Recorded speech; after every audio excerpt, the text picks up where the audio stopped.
My daughter banned me from the front row at her wedding. Then she asked me to pay for the reception, and I brought a folder instead. Not a checkbook, not a bank card, not the soft little smile she expected from a mother who had spent years making herself smaller so her daughter could feel important. Just a plain brown folder. No ribbon, no label, no dramatic envelope. But inside that folder were receipts, emails, bank records, a seating chart, a real estate letter, legal documents, and one sealed note from my late husband that my daughter had never read. By the time dinner was supposed to be served that night, the groom knew the truth. His parents knew the truth. The wedding planner knew the truth. And my daughter stood in front of me in her white dress, asking why I had chosen that moment to humiliate her. I looked at her and said, "Claire, I did not choose this moment. You did." Because here is something I learned very late in life. Sometimes people do not mind you being family as long as you are useful. They want your money. They want your house. They want your memories. They want your recipes, your old silver, your dead husband's name, and the quiet respect your life has earned. But they do not want you visible. They do not want you honored. They do not want you asking questions. And they certainly do not want you keeping records. But I kept records, and that changed everything. Before I tell you what happened at that reception, let me tell you where it really starts. My name is Evelyn Carter. I am 72 years old. I live in a white 2-story house on Maple Bend Road, just outside a small town in Ohio. It is not a fancy house. It does not have a wine cellar or heated floors or one of those kitchens people photograph for magazines. But it has good bones. That is what my husband Robert used to say. Good bones. He said it about houses. He said it about people. And when we bought that place 38 years ago, he stood in the front yard, looked up at the sagging porch roof and said, "Evie, this house has good bones. We just need to love it long enough." So we did. We painted the shutters ourselves. We planted hydrangeas by the front steps. Robert planted an oak tree in the backyard when our daughter Claire was 6 years old. He told her, "By the time you are grown, this tree will know all your secrets." Claire laughed and hugged his leg. That house held everything. Birthday cakes, sick nights, Christmas mornings, school projects spread across the dining table, college acceptance letters, arguments, apologies, Robert's final months, and the long silence after his funeral, when I would walk from room to room just to hear the floorboards answer me. If you have ever lived in a house that held your whole life, you understand. A house is not just walls. It is memory with a roof over it. Claire never understood that. Or maybe she did once when she was little. But by the time she reached her 40s, she had begun looking at my home the way some people look at old furniture. Useful if restored. Valuable if sold. Embarrassing if left as it is. That was the first warning, though I did not recognize it then. She would come over and say things like, "Mom, this place is getting to be a lot for you." Or, "You don't need 4 bedrooms." Or, "Do you know what houses in this neighborhood are selling for now?" Once, while we were cleaning out the hall closet, she held up Robert's old fishing jacket and said, "You can't keep everything forever." I said, "I'm not keeping everything, I'm keeping some things." She rolled her eyes. "You get sentimental about objects." I looked at the jacket in her hands. It still smelled faintly of cedar and winter. "No," I said, "I get sentimental about love." She did not answer. She just folded it badly and placed it in the wrong box. That was Claire in those years. Not evil. Not heartless every minute. That would be too easy. She still called on my birthday. She still brought flowers on Mother's Day. She still sent photos from vacations. But somewhere along the way, love became mixed with impatience. And impatience became entitlement. She would correct my wording in front of people. "Mum, Nobody says that anymore. She would sigh if I printed something instead of opening it on my phone. Why do you need paper for everything? She would complain about my clothes. Please don't wear that cardigan to dinner. It makes you look older. I remember looking at her once and saying, Claire, I am older. She said, you don't have to lean into it. That one stayed with me. You don't have to lean into it. As if aging was a bad habit. As if the years that raised her were something I should apologize for. Still, I swallowed most of it. Mothers do that. We tell ourselves they are busy. They are stressed. They do not mean it. They are just trying to make their way in a world harder than the one we knew. We explain away the sharp edges until one day we realize we are bleeding from places we never named. Claire met Aaron Whitman at a hospital fundraiser. Aaron was handsome in a quiet way, tall, thoughtful, with kind eyes, and the kind of politeness that felt learned from good people, not polished for display. His family was wealthy, not just comfortable, wealthy. His father, Thomas Whitman, owned medical office buildings across 3 counties. His mother, Lydia, served on committees, boards, and charity councils. She wore pearls during the day and had the kind of voice that could make "how nice" sound like a court ruling. When Claire told me she was engaged, I cried. Real tears. Happy tears. Painful tears too, because joy after loss always has an empty chair beside it. Robert had been gone 8 years by then. And for one wild second, when Claire held out her hand and showed me the ring, I thought of him standing in our kitchen, pretending not to cry, saying, "Our baby's getting married, Evie." Claire smiled when I cried, but only for a moment.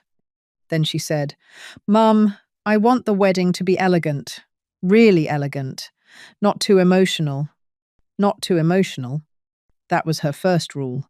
The second was that everything had to photograph well. The third was that Aaron's family should feel comfortable. I learned very quickly that comfortable meant impressed. The venue was called The Willows at Briar Lake, a restored estate with stone steps, high windows, pale gardens, and prices that made my stomach tighten. Claire sent me the website. "Isn't it perfect?" she asked. I looked at the photos. It was beautiful, yes. But beautiful in a way that seemed designed for strangers to admire. I said, "It looks expensive." She laughed. "Oh, Mom, don't start." I had not started anything. I had simply noticed. At first, Claire told me Aaron's family was handling most of the wedding. "They're used to this kind of thing," she said. This kind of thing. As if weddings came in social classes. I said, "Your father and I saved some money for your wedding." Her eyes softened at the mention of Robert, then sharpened again. "I know, Mom, and that means a lot. But let's not make everything about Dad. I don't want the wedding to feel sad." That hurt, but I nodded. Because I had learned that if I reacted to every hurt, Claire accused me of making things emotional. So I saved my tears for when she left. Robert had started a wedding fund for Claire when she was 7. He called it her someday fund. Every few months he added something to it. A bonus, a tax refund, money from repairing a neighbor's deck, sometimes just $20. When Claire was small, he would tell her, "One day, if you choose to get married, your old dad is buying something pretty." She would say, "A pony?" He would laugh and say, "Maybe napkins." When he got sick, he asked me to sit with him one evening. It was November. Cold rain against the windows. He had a blanket over his knees, and his hands looked thinner than they should have. He gave me a sealed envelope. On the front, in his slanted handwriting, it said, "For Claire, on her wedding day." I touched the envelope and looked at him. He said, "Don't open it early." "I won't. And don't let money become a substitute for love." I remember that sentence exactly. Not because I understood it then, because I did not. I thought he meant not to spend too much on flowers. Later, I understood he meant something far deeper. After he died, I placed that envelope in my dresser drawer under my winter scarves. For 8 years, I did not open it. Sometimes, when Claire was too busy to visit, I would touch the drawer handle and think about it. But I kept my promise. The wedding planning started politely enough.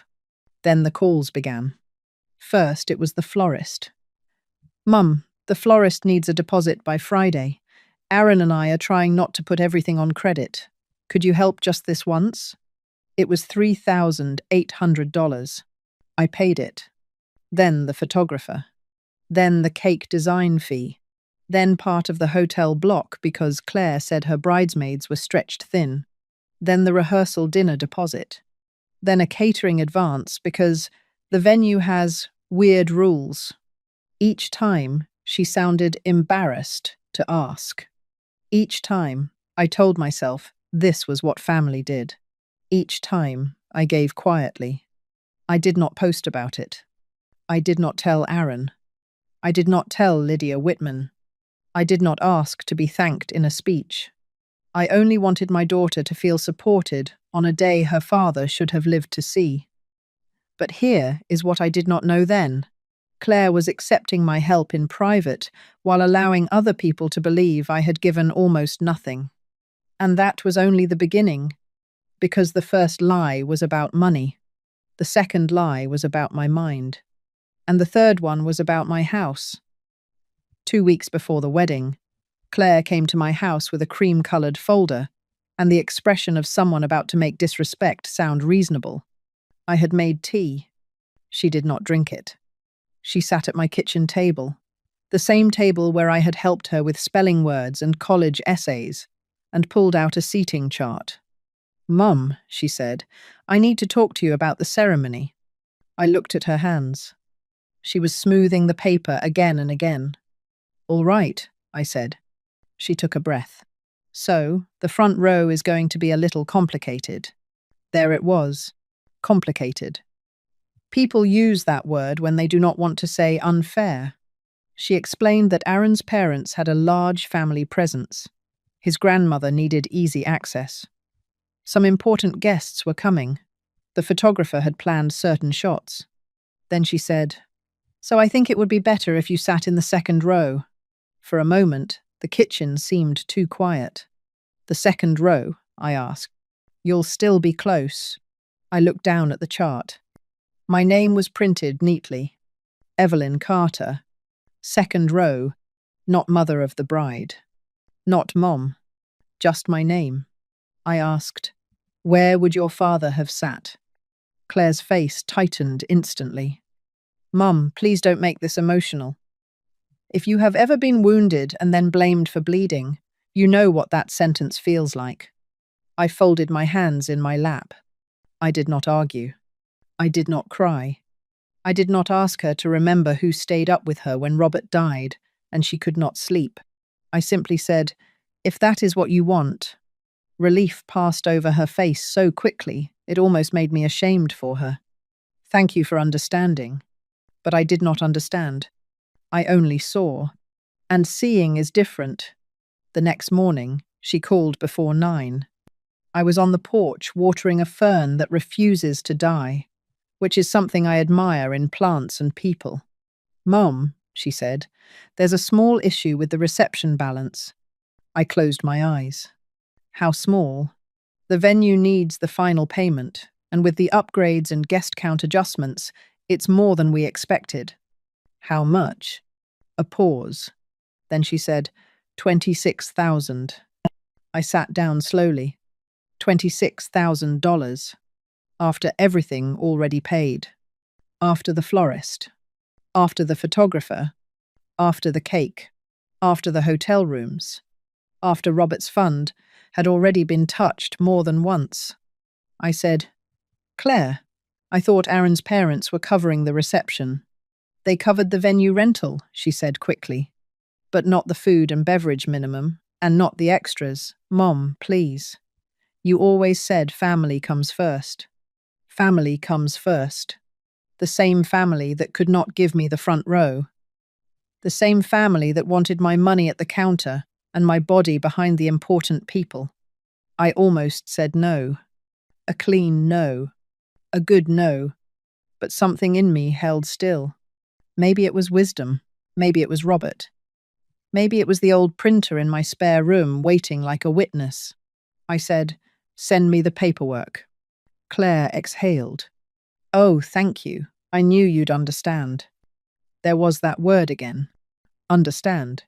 But what Claire did not know was that I was not asking for paperwork so I could pay. I was asking because paperwork does not forget. People forget. People twist. People say, "That is not what I meant." People say, "You are remembering it wrong." Paper wait. That afternoon, the invoices arrived. Then the venue balance sheet. Then a revised vendor list. Then an email from the planner. I printed everything. Claire hated my printer. She once said it sounded like a lawnmower and belonged in a museum. That day, page by page, that noisy old machine gave me back my dignity. The first thing I noticed was the payment history. Florist deposit, paid. Photography deposit, paid. Cake design fee, paid. Hotel block guarantee, paid. Rehearsal dinner reservation, paid. Catering deposit, paid. Several vendor transfers, paid. I knew those numbers. Some had come directly from my checking account. Some from money I had transferred to Claire when she said she was short. Some from Robert's wedding fund. I took out a yellow legal pad and began adding. By the time I finished, the total was just over $31,000. $31,000.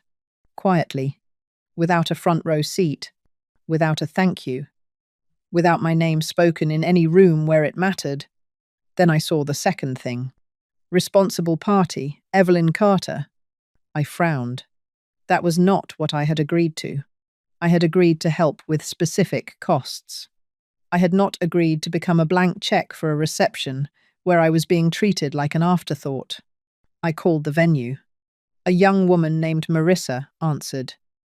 When I gave my name, her voice brightened. "Yes, Mrs. Carter. We have you listed as the responsible financial contact for the reception balance." "For the entire balance?" I asked. "That is what we have in the file." I was quiet for a moment. Then I said, "Please send me whatever documentation shows that." She hesitated. "I can send the contract notes and email history attached to the account." "Please do." When those emails arrived, I made a cup of tea. I never drank it. The first few messages were ordinary. Menu selections, guest count, timeline. Then I saw a message from Claire to the planner. "My mum is getting older and sometimes confused about money, so please run payment questions through me first. She wants to help, but large numbers make her anxious." I read it once. Then again. Then I placed my hand flat on the desk because the room seemed to move slightly. Confused. That word is dangerous when placed beside an older woman's name. It can turn wisdom into decline. It can turn caution into weakness. It can turn questions into symptoms. I had managed Robert's medical bills through 2 insurance appeals. I had handled probate. I had paid taxes, negotiated repairs, balanced accounts, and kept a household running through grief. But my daughter told strangers I was confused because it gave her control. That was the moment the folder began. I found a plain brown folder in Robert's old desk. The tab was blank. I placed the payment history inside. Then the email. Then the bank transfers. Then the texts where Claire asked for money. Then the venue notes. Not angrily, not with shaking hands. Calmly. Because sometimes the quietest woman in the room is not helpless. Sometimes she is collecting proof. And if you have ever had someone try to make you doubt your own memory, you know the relief of seeing the truth printed in black ink. But that was not the worst thing I found. Not even close. 3 days later, I attended a bridal lunch downtown. I did not want to go. Claire insisted. It'll mean a lot, she said. What she meant was, it would look bad if I stayed home. So I wore my soft blue dress, Robert's pearl earrings, and a small smile I had practiced in the mirror. Lydia Whitman was seated at the centre of the table when I arrived. She greeted me with a polite hug that touched neither heart nor shoulder. Claire was laughing with her bridesmaids. I sat near the end. For most of the lunch, I listened. Signature cocktails, welcome bags, champagne wall, photo timeline, late-night food station, specialty linens. Words that sounded expensive because they were. Then Lydia leaned toward another woman and said, not quite softly enough, Claire has done beautifully managing all this. It must be difficult planning a wedding without much support from the bride's side. The bride's side. I looked at Claire. She heard it. I know she heard it. Her smile flickered. Then she looked away. She did not say, my mother has helped. She did not say, actually, Mum covered several deposits. She did not say, please don't speak about her that way. She said nothing. There are betrayals that arrive as words. And there are betrayals that arrive as silence. That one was silence. After lunch, Claire walked me to my car. I said, Lydia seems to believe I have not helped. Claire sighed. Mom, please don't take everything personally. I paid the florist. Can we not do this here? I paid the photographer. Mom, I paid part of the catering. Her voice lowered. And I appreciate that, but you don't need to announce it. There it was. My help was welcome. The truth about my help was embarrassing. That night, I added a handwritten note to the folder. Claire allowed Lydia to say I had not supported the wedding. Claire did not correct her. I dated it. Some people might call that cold. It was not cold. It was protection. When someone starts rewriting your place in the family, you must keep track of the original story. The next day, Claire came by to borrow some family items for what she called a heritage display. She wanted my grandmother's recipe cards, 2 silver trays, an old framed photo of Robert's parents, and the small Bible my mother carried on her wedding day. It'll make the reception feel personal, she said. At first, I was touched. Then she showed me the display mock-up on her tablet. There were my family recipe cards scanned onto cream paper. There were the silver trays. There was a line from Robert's favourite hymn, printed in gold. At the top were the words, family traditions that shaped the bride. Not my mother's recipes. Not Evelyn's family. Not Robert's hymn. Just floating traditions. As if they had appeared from the air. I said, "Where is your father's photo going?" Claire's eyes shifted. We decided not to do the memorial table. You decided? It made the room feel too sad. Your father saved for this wedding. I know, Mom. He would have wanted to be remembered.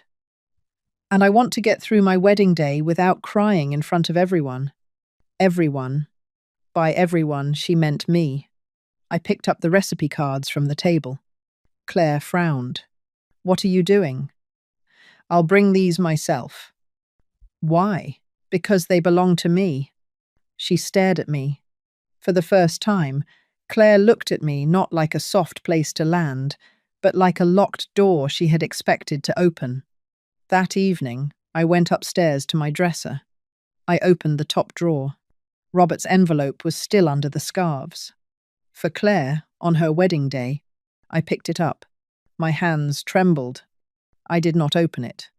I slid it into the brown folder. Then I sat on the edge of my bed and cried.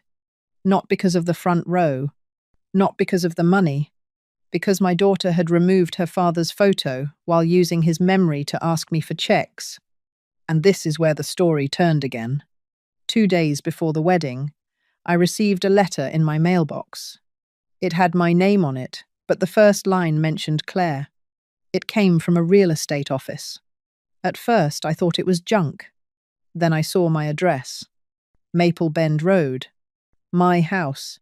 The letter thanked Claire for asking about market conditions in my neighborhood. It referenced a possible downsizing timeline following the wedding and honeymoon period. It mentioned that the sale of my home could free up family resources to help Claire, and Aaron purchased their first house. I read that sentence standing in my hallway. Free up family resources. My home. Robert's oak tree. My porch. My kitchen window. My grief. My life. Reduced to family resources. I sat down on the stairs. There are moments when your body understands before your mind catches up. My hands went cold. Then I remembered all the little comments. This place is getting to be a lot for you. You don't need 4 bedrooms. Do you know what houses are selling for? Where do you keep important papers, Mom? Have you ever thought about one-level living? Each comment had seemed small by itself. Together, they became a map. And the map led straight to my front door. That same evening, I found another piece by accident. Claire had forwarded me a wedding timeline, but below it was an older calendar invitation in the thread. Family planning conversation, Mom's next stage. Scheduled 3 weeks after the honeymoon. Attendees: Claire, Aaron, financial planner, senior transition consultant. The note said, discuss home equity options, simplifying assets, possible downsizing, reducing emotional resistance. Reducing emotional resistance. That phrase was so polished it nearly hid its cruelty. It made pressure sound caring. It made greed sound practical. It made my love for my own home sound like a condition that needed managing. I printed it. Into the folder it went. Then I called my attorney. Her name is Helen Morris. She had helped me after Robert died. Calm voice, sharp eyes. The kind of woman who could read a document and hear the lie breathing under it. When I told her I needed to see her urgently, she said, bring everything. So I did. I brought the folder. She read the venue paperwork first. Then the email calling me confused. Then the real estate letter. Then the meeting invitation. She did not gasp. Good attorneys rarely gasp. They read the things that make other people fall apart, then ask where the signatures are. Finally, she looked at me and said, Evelyn, does Claire have any financial authority? Only emergency access, I said. Years ago, after Robert died, she is listed as backup on a few things. Helen nodded. We are going to clean that up. Clean that up. I liked that. Not attack. Not punish. Clean. So we cleaned. We updated my power of attorney. We removed Claire from emergency financial access. We placed my home into a living trust with clear instructions. No sale unless I initiated it while legally competent. No transfer. No pressure through family meetings. No quiet paperwork behind my back. We updated my will. We named a neutral executor. We added language about coercion. Helen explained every page before I signed. And I signed with a steady hand. When it was done, she made copies. 1 set stayed with her. 1 set came home with me. The trust certification went into the folder. On the drive back, I did not feel powerful. I felt heartbroken. People say boundaries are empowering. Sometimes they are. But sometimes they feel like locking a door against someone whose baby shoes are still in your attic. Still, heartbreak is not a reason to surrender. The morning of the wedding was bright and cool. A perfect September day. The kind of day that makes people say God blessed the weather, even when human beings are busy hurting each other under the sunshine. I woke before 6. For a few minutes, I stayed in bed, listening to the house. The old hum of the refrigerator downstairs. The settling of floorboards. A bird near the gutter. Robert's side of the bed had been empty for 8 years. But that morning it felt newly empty. I dressed slowly. Navy dress, pearl earrings, low heels, Robert's wedding band on a chain beneath my dress. Then I picked up the brown folder. I almost left it on the table. That is the truth. There was still a mother in me who wanted to believe Claire would see me, hug me, apologize, move me back where I belonged, and make the folder unnecessary. A mother's hope is stubborn, even when it has evidence. But I took it. The willows at Briar Lake looked exactly the way Claire wanted it to look. Elegant. Soft cream flowers. White chairs in perfect rows. A string quartet near the garden. Guests in polished shoes and careful smiles. Near the entrance, I found the seating board. For a moment, I thought I had misunderstood. My name was not in the second row. It was in the fourth row. Left side. Seat 6. Behind a stone column. Not completely hidden. Just hidden enough. That is how certain people disrespect you. Not boldly enough for strangers to object. Clearly enough for you to know. An usher came over. Mrs. Carter? Yes. I can show you to your seat. I followed him. The front row was full. Aaron's parents. His grandmother. 2 relatives I did not know. And at the aisle seat where the mother of the bride should have been sat, Lydia Whitman's sister. She smiled politely as I passed. I sat behind the pillar. A woman beside me leaned over and whispered, "Are you family?" I smiled. "I'm the bride's mother." Her face changed. Only a little. But pity has a way of whispering even when no one speaks. The music began. Everyone stood. Claire appeared at the top of the aisle. And for one moment, all the hurt fell away. She was beautiful. My daughter was beautiful. The sunlight touched her veil. Her dress moved like water. Her face looked calm, almost peaceful. I saw the baby who slept with one fist under her cheek. The little girl Robert taught to ride a bicycle. The teenager who once cried in my lap after her first heartbreak. The young woman who called me from college to ask how long to boil eggs. Then she passed my row. She did not look at me. Not once. I sat down before everyone else. The folder rested across my knees, and something inside me finally stopped waiting. The ceremony was lovely. Well-funded things often are. The vows were tender. Aaron cried a little. When the minister spoke of family, Lydia dabbed her eyes in the front row. I watched from behind the pillar and thought how strange it was that some people are honored simply because they occupy the right seat. After the ceremony came photographs. I stood near the garden wall. No one called me. A coordinator glanced at her clipboard and said, "Immediate family only for this round." I said, "I am immediate family." She looked startled. "Oh, let me check." She walked away. She did not come back. I stood there for 12 minutes. Then I went inside. If you have ever stood at the edge of a family moment you helped create, you know humiliation has a temperature. It is cold. It settles first in the hands. The reception hall glowed with candles and flowers. Near the cake was the heritage display. My grandmother's silver trays were there.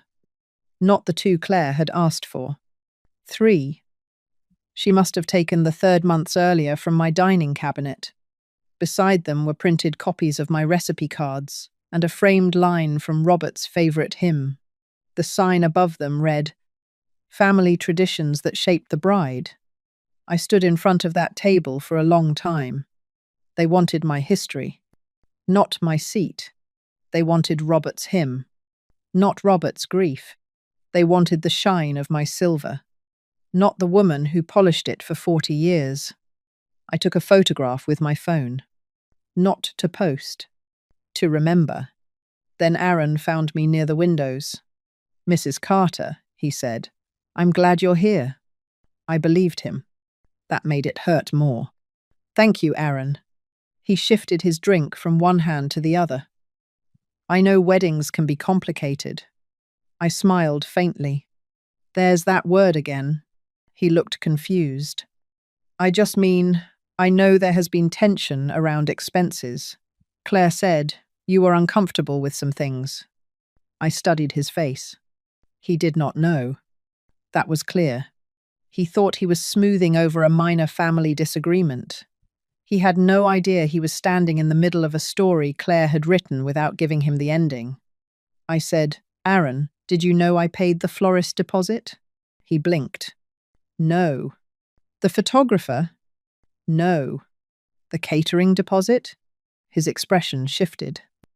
I thought Claire handled those. She handled asking, I said. Before he could answer, Claire appeared beside him. There you are, she said brightly. Her eyes moved to the folder under my arm. What's that? Paperwork. For what? For clarity. She gave a small laugh. Mom prints everything. She doesn't trust phones. I looked at Aaron. No, I trust records. That was when the wedding planner approached. Her name was Janine. She had a headset behind one ear and the face of a woman paid to keep disasters invisible. Claire, she said softly, we need to settle the final balance before dinner service begins. Claire's fingers tightened around Aaron's arm. Of course, my mum is handling that. There it was. My mum is handling that. Not my mom has already helped. Not we need to discuss this. Not thank you. Just a public assignment of my wallet. I looked at Claire. Then at Janine. Let's sit somewhere. Claire's smile stiffened. Mum, can you just sign? We're on a timeline. No, I said. We are on a truth line now. Aaron looked at me. Janine looked at her tablet as though it might rescue her. I walked to a small round table near the side of the hall. Claire followed. Aaron followed. Janine followed. And because people with money can smell tension from across a ballroom, Lydia and Thomas Whitman arrived too. Is everything all right? Lydia asked. Claire said quickly, It's fine. Mom is just being difficult. There it was. The old word in a new dress. Difficult. I placed the folder on the table. No slam. No scene. Just down. Then I opened it. The first page was the payment summary. I turned it toward Janine. Please confirm these payments. Janine looked down. Yes, those were received. I turned the page toward Aaron. Florist deposit. Photography deposit. Cake design fee. Hotel block guarantee. Rehearsal dinner reservation. Catering deposit. Several smaller vendor transfers. Aaron picked up the page. The total, I said, is just over $31,000. Lydia's eyes moved to Claire. Thomas removed his glasses. Aaron looked at his bride. Claire, I didn't know this. Claire laughed sharply. I was going to explain later. No, I said. You were going to let people believe I had not helped. Lydia straightened. I don't think anyone meant. I turned to her gently. At lunch, you said Claire planned this wedding without much support from the bride's side. My daughter heard you. She did not correct you. Lydia's mouth closed. It is hard to argue with a calm woman who brings dates. Claire whispered, Mum, stop. But I had stopped too many times already. I turned the next page. This is an email from Claire to the planner stating that I am older and sometimes confused about money. Aaron's face changed. Thomas said, very quietly, Claire. Claire's cheeks flushed. That is out of context. I looked at her. The context is in the folder. She snapped. This is exactly why I did not want drama today. I nodded. Then you should not have built today on a lie. That silenced her for a moment. Then I pulled out the seating charts. This is the original chart, mother of the bride, front row, aisle seat. I placed the revised chart beside it. This is the final chart, fourth row, behind a pillar. Claire said, the planner had to balance the layout. I turned the email toward Aaron. Move Mom back, she'll understand. It photographs better this way. No one spoke. That sentence did what my tears never could. It made the insult visible. Aaron looked at Claire. Why would you do that? Claire's voice rose. Because I was under pressure. Because your family is formal. Because Mum makes everything emotional. Because I needed one day where things looked right. I felt that one. Things looked right. I said, Claire, I buried your father, paid the mortgage, handled his medical bills, raised you through grief, and still showed up today with pearls in my ears and love in my heart. What exactly about me looked wrong? Her mouth opened. Nothing came out. Then she found another weapon. You promised you would help. I did. You said family comes first. I believed that. I still do. Then why are you doing this to me? I looked at her white dress, her trembling hands, her expensive flowers. I am not doing this to you. I am refusing to keep doing this to myself. Janine cleared her throat softly.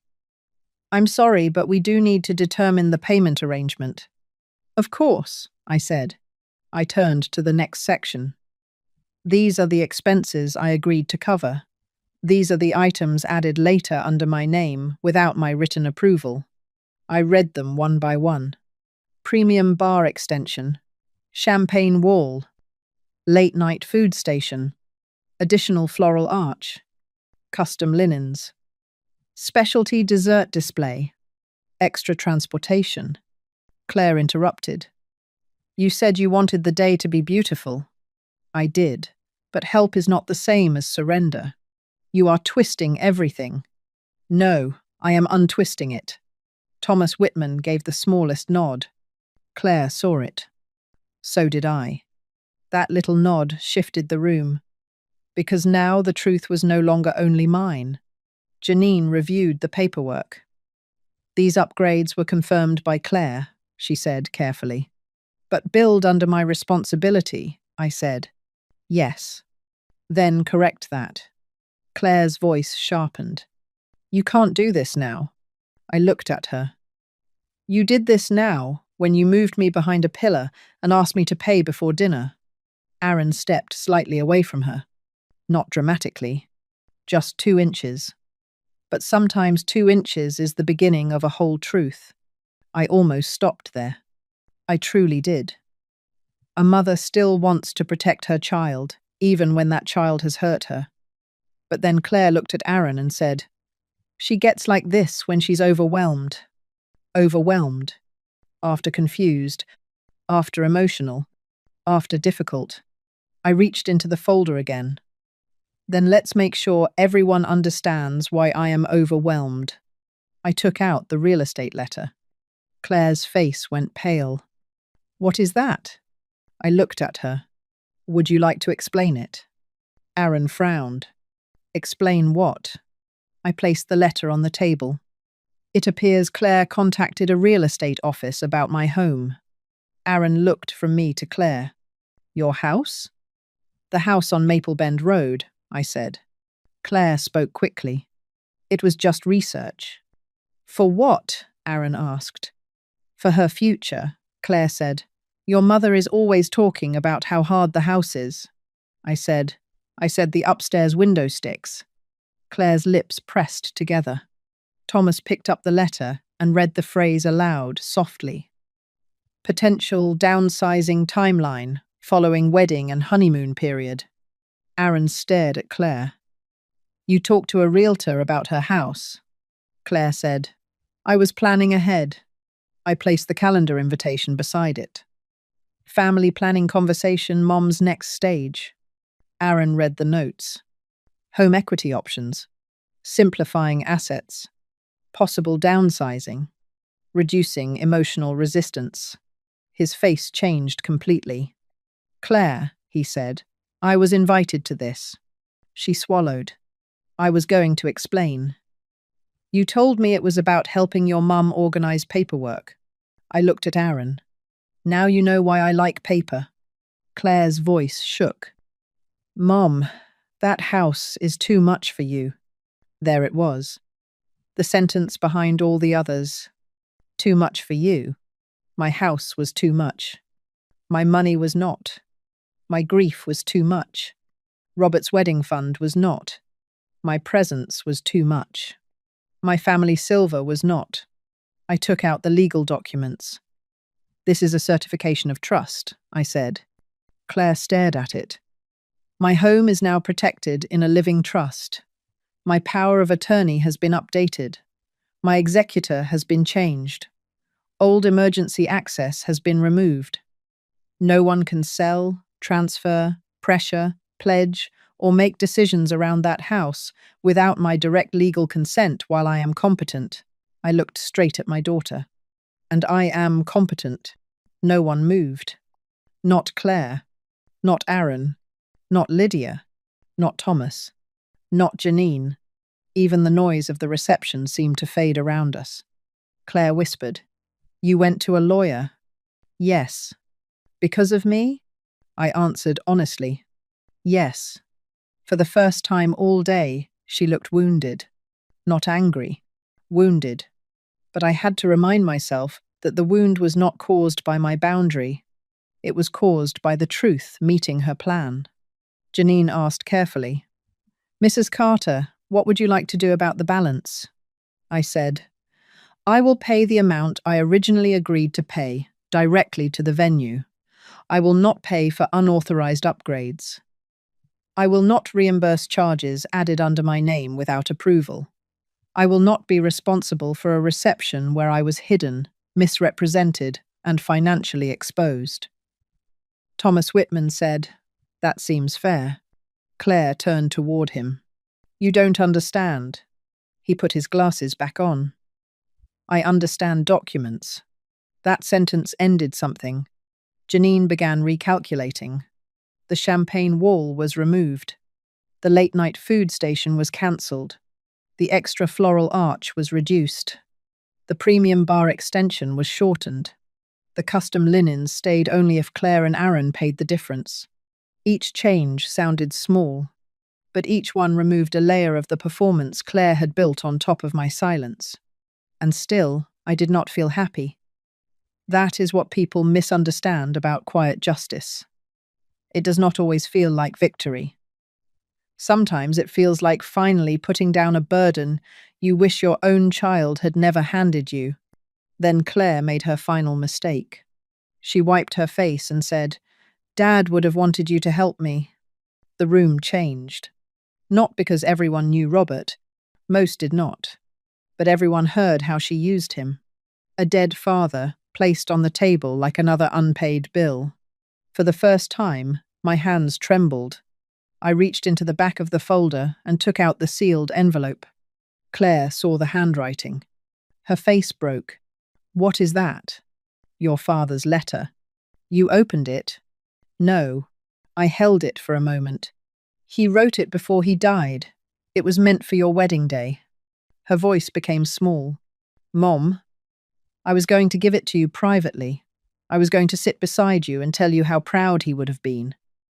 But you removed his photo because it looked too sad, and then used his name whenever you wanted me to give more." Tears slid down her face. I said, "So if you want to tell me what your father would have wanted, let him speak for himself." I handed the envelope to Aaron. Not Claire. I think I did that because I needed someone in that room to read it without using it. Aaron opened it carefully. The paper was folded twice. Robert's handwriting leaned slightly to the right. Aaron began reading. "My dear Claire, if you are reading this, then your wedding day has come, and I am not standing where I always hoped I would be. I have imagined walking you down the aisle more times than I can count. Since I may not get that gift, I want to leave you something else.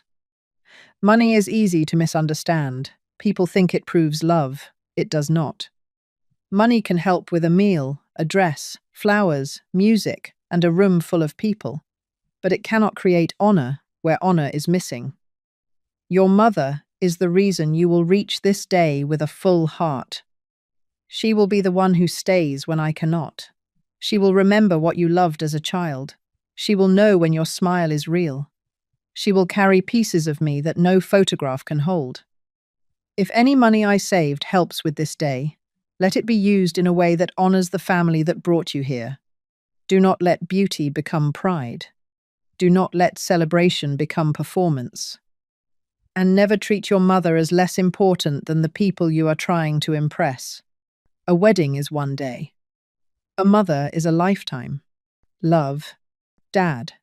Aaron stopped reading. The room was silent. Claire cried then. Not angry tears. Not embarrassed tears. The broken kind. For a moment, I saw my little girl again. The child who missed her father. The young woman who maybe had been running from grief so long that she mistook status for safety. But pain explains behavior. It does not excuse it. Claire reached toward me. Mum. I stepped back gently. Not cruelly. Just enough. I love you, I said. I will always love you, but I will not fund my own erasure. There was nothing useful left to say. The reception continued. Smaller. Quieter. Still beautiful, though not in the way Claire had planned. Dinner was served. People ate. Music played. The marriage still happened. That is another thing people need to understand. When you stop overgiving, the world does not end. Only the illusion does. I stayed through the first dance. Then I prepared to leave. Aaron found me near the doors. He looked tired. Older than he had that morning. I am sorry, he said. I nodded. I believe you. I didn't know. I know. I should have asked more questions. Yes, I said gently. You should have. He accepted that. That made me respect him. Then Lydia approached. Her posture was not as perfect now. Mrs. Carter, she said, I owe you an apology. I waited. I repeated an assumption. I should not have spoken about you that way. It was not everything, but it was something. I said, thank you. Thomas shook my hand. You handled yourself with grace. I thought about that word. Grace. People often call it grace when a woman refuses to scream. But sometimes grace is not softness. Sometimes grace is opening a folder instead of opening a wound wider than necessary. At the door, Claire stood alone. Her veil was gone. Her makeup was smudged. For the first time all day, she looked less like a bride in a photograph and more like my daughter. Mum, she said. I stopped. Are you leaving? Yes. Can we talk? Not tonight. Her face crumpled. I didn't mean for it to go this far. That sentence comes often after consequences arrive. I said, I know. She looked relieved. Then I finished. But you meant each step. She closed her eyes. I touched her cheek. A mother's hand remembers, even when her heart is tired. I hope you have a good marriage, Claire. Truly. But if you build it on appearances, you will spend your life afraid of the truth. Then I left. The night air was cool. My car was parked beneath a maple tree, just beginning to turn red. I sat behind the wheel and placed the folder on the passenger seat. For a long time, I did not start the engine. I cried. Quietly. Not because I regretted what I had done. Because doing the right thing does not protect you from the sadness of needing to do it. When I got home, the porch light was still on. The house stood exactly where I had left it. Robert's oak tree moved in the wind. The kitchen window reflected the moon. The old printer sat in the little room, silent now. Robert's chair waited by the front window. My home had not become too much for me. It had become exactly enough. I went upstairs and took off my pearls. Then I opened the folder one last time. I removed Robert's letter and placed it in a separate envelope. The legal documents went into my safe. The receipts stayed in the folder. Not because I planned to use them again, because I wanted to remember what I learned. Love without boundaries can become a place where selfish people come to rest. 3 weeks passed before Claire called. I let the first 2 calls go unanswered. not to punish her, to give myself time to hear her voice without losing my own. On the third call, I answered. For a few seconds, neither of us spoke. Then Claire said, "Mum, I was ashamed of the wrong person." I sat down slowly. That sentence did not repair everything. No sentence can. But it was the first honest thing she had given me in a long time. She cried. She told me Aaron had been angry. Not loud angry, deeply hurt. She told me they had postponed looking for a house. She told me she had cancelled the meeting with the financial planner. She told me she had gone back through old pictures of Robert and found one of him holding her under the oak tree. Then she said, "I don't know why I became like that." I looked toward the window. The tree was bare now. I said, "Maybe you thought looking successful would make you feel safe." She was quiet. Then she whispered, "Maybe." I did not forgive everything that day. Forgiveness is not a light switch. It is a door that opens only as far as trust has repaired the hinges. But I listened. That was enough for one day. Months have passed since the wedding. Claire and Aaron come by sometimes. Not often, but sometimes. And when they do, Claire knocks. That may sound small. It is not. She used to walk in with her old key. That key no longer works. The first time she realized that, she looked at me. I said, "New locks." She nodded. No argument. No tears. Just understanding. We are rebuilding slowly. Not the old relationship. That one was not as healthy as I wanted to believe. We are building something more honest. She has apologized for the seating chart, for the money, for calling me confused, for the real estate letter, for using Robert's name, for letting people think I had not helped. Some apologies I accepted. Some I am still holding carefully. Trust takes longer than regret. As for my house, it is still mine. The hydrangeas will bloom again in June. The porch still creaks. The printer still sounds terrible. And Robert's chair still catches the afternoon light. Sometimes I sit there with tea and think about the front row. Not with bitterness, with clarity. Because the front row is not always a chair at a wedding. Sometimes the front row is the place people give you in their lives.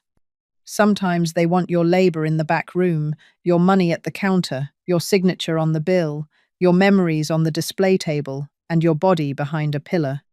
And sometimes you have to stand up quietly and say no. No, I am not confused. No, I am not difficult. No, I am not selfish for protecting the home I built. No, I will not pay to disappear. If you have ever been treated like a burden by someone who benefited from your sacrifice, I want you to hear me clearly. You are not unstable because you ask questions. You are not old-fashioned because you keep records. You are not cruel because you set a boundary. And you are not unloving because you finally stop making yourself smaller for people who have grown comfortable taking more. My daughter thought the folder would contain a check. Instead, it contained the mother she forgot I still was. And that day, I did not lose my place in the front row. I finally stopped begging for it. If this story touched your heart, leave a comment and tell me, have you ever had to set a painful boundary with someone you loved? And if you believe calmness can be stronger than shouting, subscribe for more stories like this. Because sometimes justice does not arrive with anger. Sometimes it arrives in a plain brown folder, carried by a mother who finally remembers what she is worth.